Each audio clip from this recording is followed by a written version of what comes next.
हूं आपके साथ सृष्टि श्रीवास्तव। राजनीति में किसकी कब कुर्सी छिन जाए ये कोई नहीं जानता। आप खुद ही देख लीजिए, किसी ने ऐसा सोचा भी नहीं होगा कि मध्य प्रदेश के चहेते मामा शिवराज की सत्ता की कुर्सी अचानक से चली जाएगी। ऐसे में ये कोई नहीं जानता राजनीति में कब क्या हो जाए। जैसे अब खबरें हैं कि खुद शिवराज बीजेपी के राष्ट्रीय अध्यक्ष जेपी नड्डा से उनकी कुर्सी छीन सकते हैं। चलिए आपको भी बताते हैं पूरी खबर के बारे में। जब से शिवराज सिंह चौहान को सीएम पद से हटाया गया है, तब से सवाल है कि उन्हें अब कोई बड़ी जिम्मेदारी मिलेगी या नहीं, क्योंकि वो बीजेपी का बड़ा चेहरा है।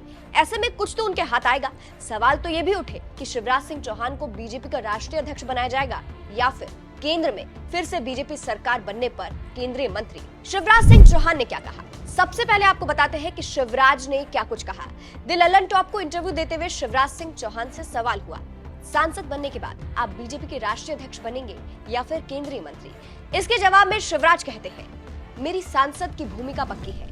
मेरी कोशिश रहेगी कि मैं एक आदर्श सांसद बनूं, अपने क्षेत्र और देश की जनता के लिए कुछ योगदान दे पाऊं। दूसरा, मेरा सपना है कि अपने संसदीय क्षेत्र को आदर्श क्षेत्र बनाऊं। अब जिस तरह से शिवराज ने बयान दिया है, उसके कई कयास लगाए जा रहे हैं। शिवराज छीन लेंगे नड्डा की कुर्सी।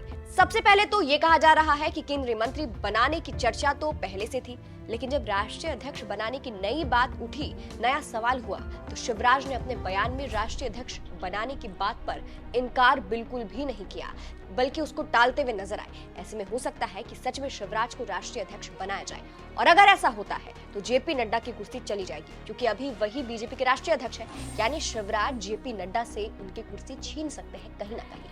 हालांकि इसकी कोई पुष्टि नहीं करते हैं, लेकिन ये सवाल अब जोरों से उठ रहे हैं।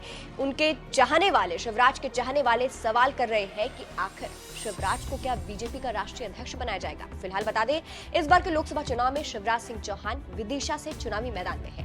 हालांकि अभी कुछ दिनों पहले ही शिवराज ने खुद ये कहा था कि वो दिल्ली जाएंगे। अब उनके इस बात का साफ मतलब तो समझ नहीं आया। आप सुनिए और आप सुनकर बताइए आपको क्या लगता है। मेरे बहन और भाइयों, जिस पार्टी ने इतना सम्मान दिया है, मैं उस पार्टी को राजनीतिक रूप से अपनी माँ मानता हूँ। माँ है मेरे लिए भारतीय जनता पार्टी राजनीतिक रूप से, क्योंकि मैं अकेला काम करता तो इतना काम कर पाता क्या? बताओ, कर पाता क्या?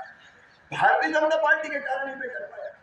एक प्लेटफॉर्म मिला, मैं शादी करता था कन्याओं की, जब अकेला करता था तो कितनी करता था? 21, 25 इतनी करता था। मुख्यमंत्री बना तो लाखों शादियां कर दी मैंने। भारतीय जनता पार्टी प्लेटफॉर्म, जिस पार्टी ने इतना सम्मान दिया है, उस पार्टी को एक तरफा जिताओ मेरे बहन और भाइयों। ये अपील करने आए भाई से मंगल हमारे उम्मीदवार हैं, और मैं आप सबसे उनके लिए और मोदी जी को प्रधानमंत्री बनाने के लिए वोट मांगने आया हूं।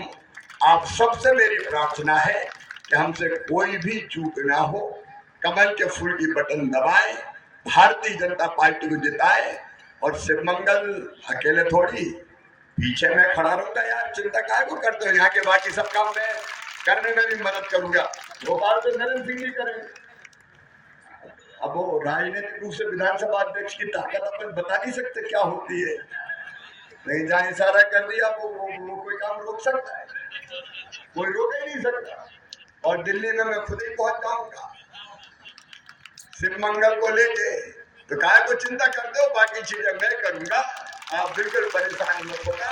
आपका भरपूर प्यार और आशीर्वाद शिवमंगल सिंह तोमर को मिले, भारतीय जनता पार्टी को मिले, नरेंद्र मोदी को मिले, और मुझे भी दे दो मेरे बहन और भाई।